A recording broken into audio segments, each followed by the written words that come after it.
Hey everybody, Raul here for Bass Musician Magazine, and today we have the great honor of chatting with Billy Sheehan, as if you didn't recognize him already. Billy's My take pleasure. Thanks for having me. Oh, thank you. Billy's taking time out of his busy schedule. He's in Italy. If we get a little pixely bandwidth kind of stuff, you guys know why. This is the beauty of Skype. We can span the globe in an instant. But we're getting together to talk about Billy's signature bass, the Yamaha Attitude Limited 3. So how did this Yeah. bass come to be, Billy? How did this happen? Well, the beginning, it started with my P bass. It was the first bass I got back in maybe 69, maybe 70. Back in the day, there was really kind of two significant basses, Gibsons and Fenders. Mm-hmm. There were Rickenbackers and Hofners and other ones too, but the two big boys were Fender, overwhelmingly so, and then Gibson also. You know, same with guitar. There were Fender and Gibson. There were Guilds, Epiphones, and Supros too, but the main ones that you saw people using. So a gentleman who lived near me, his name was Joe, he started me on bass. He played an EBO and an EB3, which are Gibson basses, but then he eventually got a P bass. And he just kind of told me that, this is the main bass that everybody uses. And he's right. There's no more iconic bass than the P bass. Just run the numbers. Mm-hmm. Many great, amazing instruments from many manufacturers, but the P bass Leo really got it right. I got a P bass, but I had a Gibson bass prior to that until my bass showed up at the store. I had ordered it, so they gave me a Gibson EBO to take home until my bass came. And so I just noticed that neck position pickup on the EBO, EB3, EB2 basses, whether the hollow or solid body, and the Epiphone Rivoli bass, which is an important bass to me because that's the bass Paul Samuel Smith played on the cover of Having a Rave Up with the Yardbirds. There's a photo of him with that bass, and I love that record and that tone. That super deep low end you get in the neck pickup was just undeniable. But the P bass, of course, had its perfect location, good for everything. Mm-hmm. As nice as that low pickup is, you can't really get a lot of articulation out of it and note identification. It's kind of a big, low roar, but it's amazing in doing that. But to really get articulation, the P bass was here. And then, of course, the jazz bass later on had one closer to the bridge. Closer you get to the bridge, the tighter that string is, and the more definitive is that note. So I'm not sure if that was Leo's thought when he did the jazz pickups or not, but it seemed to have worked out that way. So I love my P bass, but I miss that pickup. And I miss that tone. I don't remember the exact scenario, but I wrote to Gibson, and somehow they sent me a pickup. I don't remember even paying for it, but it came pre-wired. So it had the position big silver pickup, the big comb thing, and the the volume and tone knob, and a braided shielded jacket over to the 1/4-inch jack, and that came out of the box, wired dangling. So I thought, I didn't know how to wire two pickups to one output.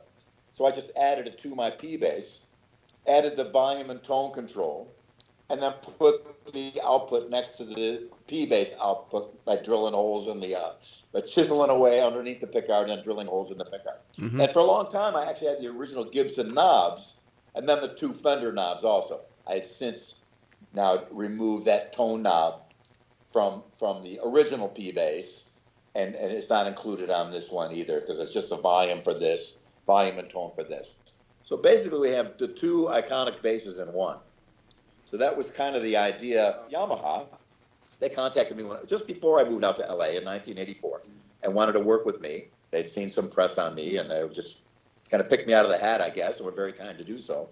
So they made a BB3000 bass, which is great. It's pink. It was supposed to be blue. Supposed to be rose blue, but it looked more pink than blue, so I caught a lot of heat for having a pink bass, rightfully so. I should have thought that one through a little bit better. But anyway, I was on the cover of Guitar Player magazine with that. It was a great bass. I still have it. I still use it. The BB was a little wider body, so it landed on me a little differently. So it just felt a little odd. One piece, neck and body. Which, I don't know, you get a mindset sometimes. There's no right or wrong, but to me, I always liked the security of knowing I could replace a neck if I had to. Mm-hmm. How often do you have to? Like once every 3 lifetimes, maybe, Yeah. if that. So, but just as that metal thing you get used to from back in the day. Because my original P bass, I'd taken the original neck off and put a 1968 Telecaster bass neck on it, because that's what I saw Tim Bogert use on the cover of the Beck Bogert and Appice record. And Tim was one of my biggest heroes. Turns out later, Tim told me it wasn't a Telecaster neck. It was just a headstock Fender had done for him like a Telecaster. But fortuitous to have done that, because the Tele neck was giant. It's a big, fat, it's probably the fattest Fender bass neck they make. And 68 Telecasters are known for being big baseball bats. So the sustain that you get on the big low, tons of wood underneath the strings, not only on the body but under the neck, is just a monstrous, beautiful tone. So my P bass is great. It's falling apart. It's hard. The body's cracked. It's there's no finish left on it, and plus it's become kind of iconic. I didn't want to take it on the road and lose it, or have it lost luggage, or get smashed or something.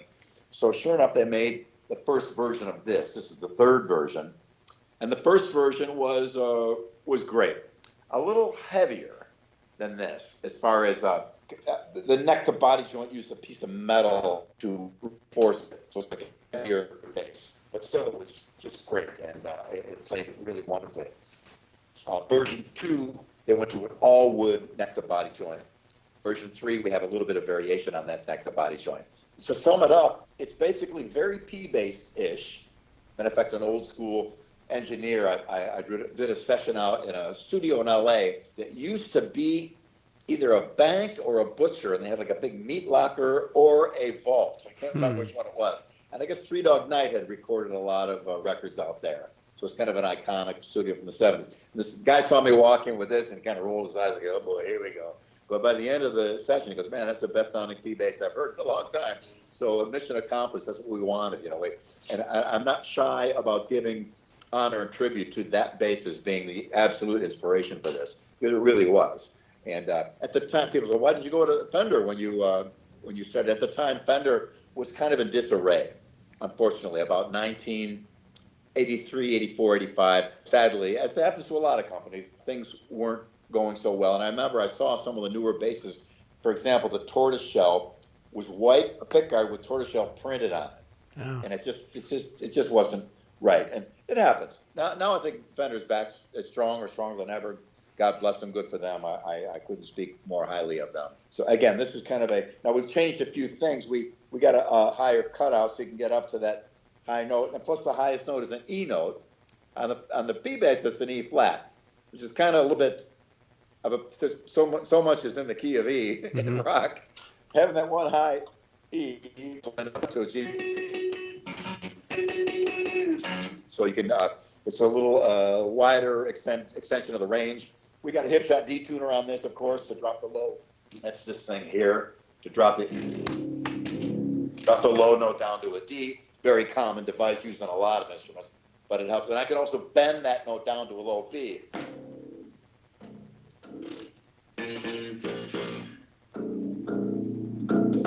So if I really need an emergency B note off a 4-string bass, I can get it.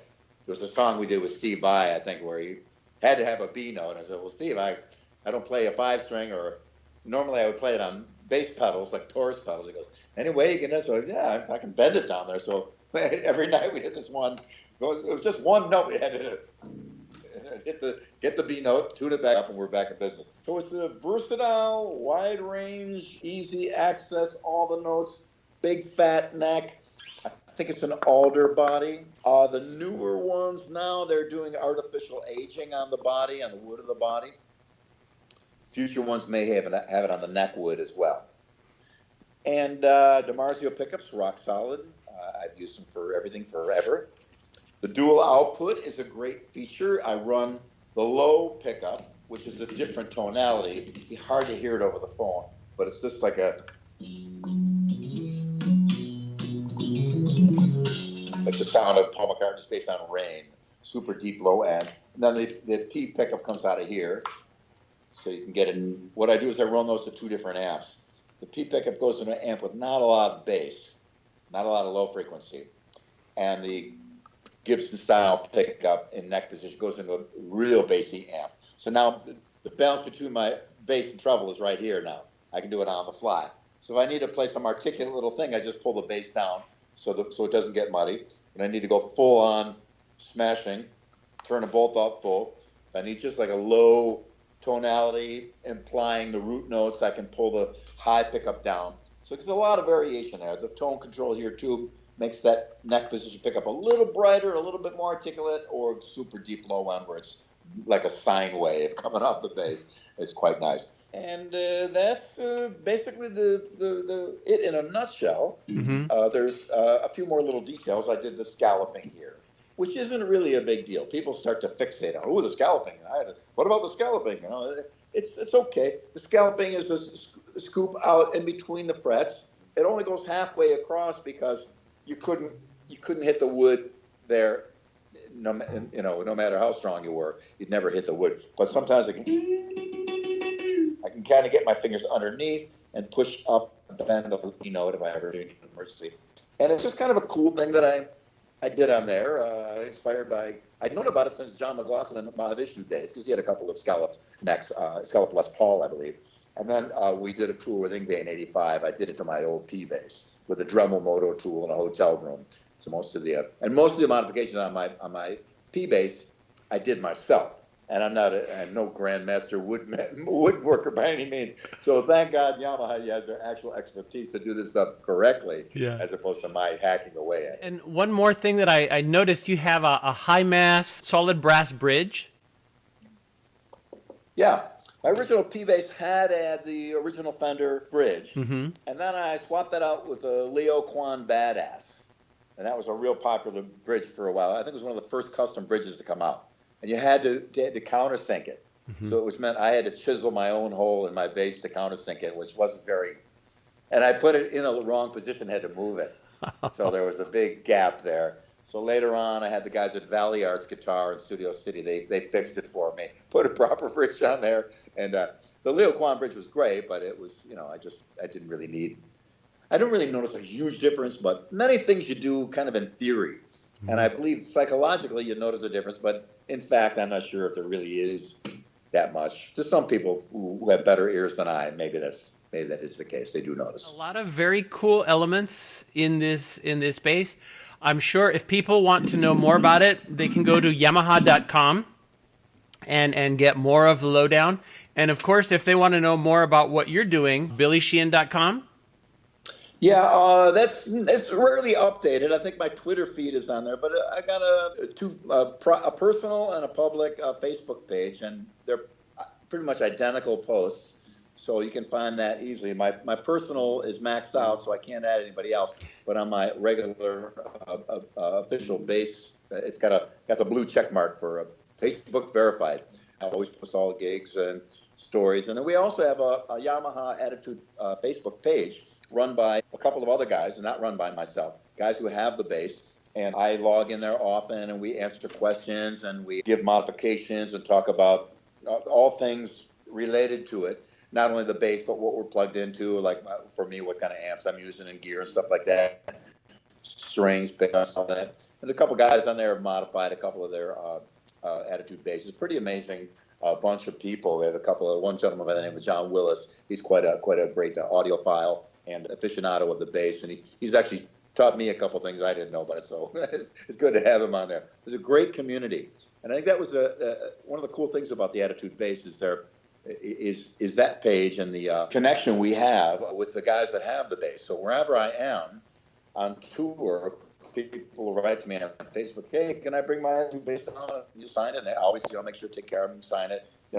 Sometimes it's impossible because we're leaving right after the show or whatever, but I always try to make time. And then I always check it out. Always sight down the neck and make sure it goes rock solid.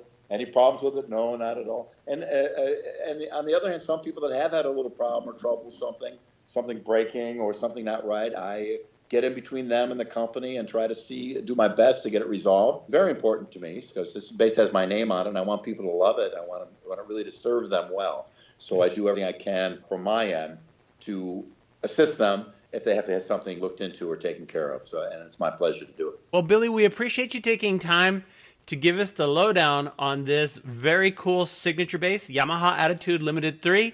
Folks, My you've pleasure. seen him here, Billy Sheehan and his bass on Bass Musician Magazine. Right.